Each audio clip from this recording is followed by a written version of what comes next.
Today I'm going to read Last Day Blues by Julie Danberg.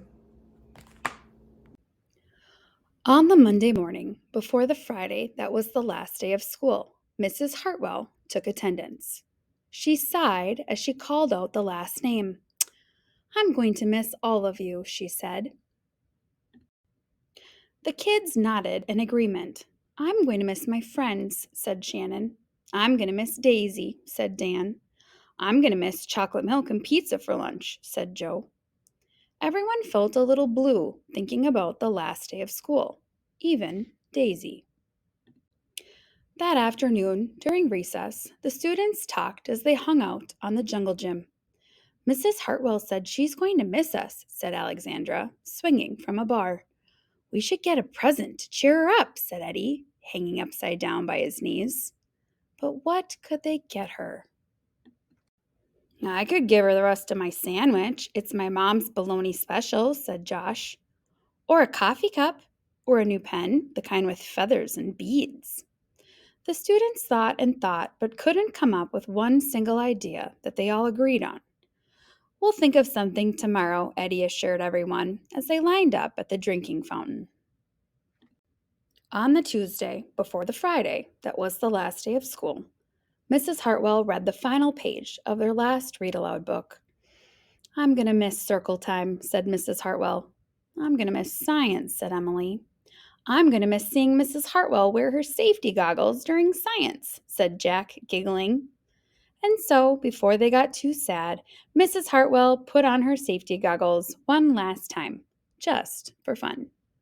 "We definitely need to cheer Mrs. Hartwell up," said Andy during recess as he jumped out of a swing. "Any ideas about a present?" Eddie asked. "Nope," they all answered back. On the Wednesday, before the Friday that was the last day of school, Mrs. Hartwell brought in her super-duper sugar cookies with extra frosting.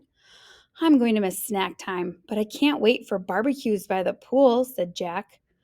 "I'm going to miss recess, but I can't wait to play hide and seek outside after dinner," said Alexandra.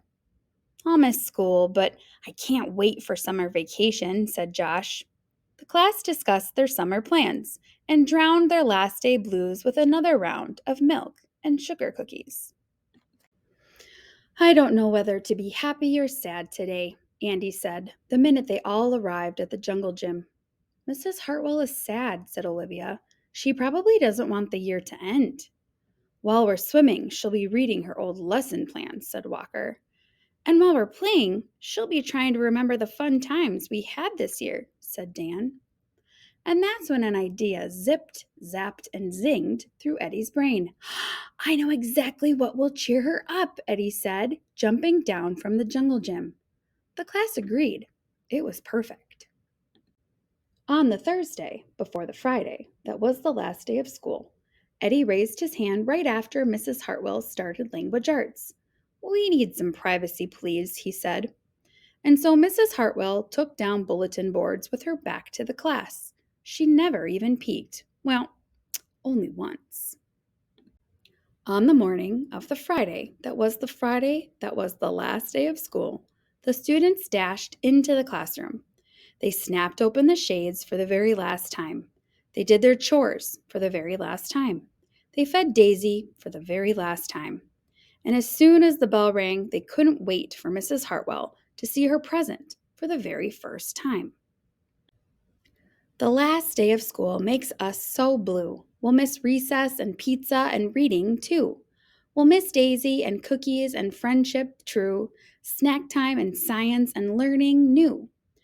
We'll miss spelling bees for our test review and groundhogs that play peekaboo. The year's been great, a big woohoo! There are many things to miss, it's true, but mostly what we'll miss is you.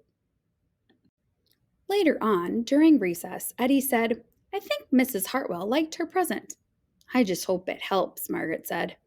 "Poor Mrs. Hartwell," they all said sadly, as they pictured their final goodbye. "Teachers must hate the last day of school." And then it was time. The bell rang. "Goodbye," the students called as they rushed out the door. "Goodbye," Mrs. Hartwell called after them. And then she returned to her empty classroom. "It's just you and me, Daisy," she said. "I'm sure going to miss them this summer. But I can't wait for vacation."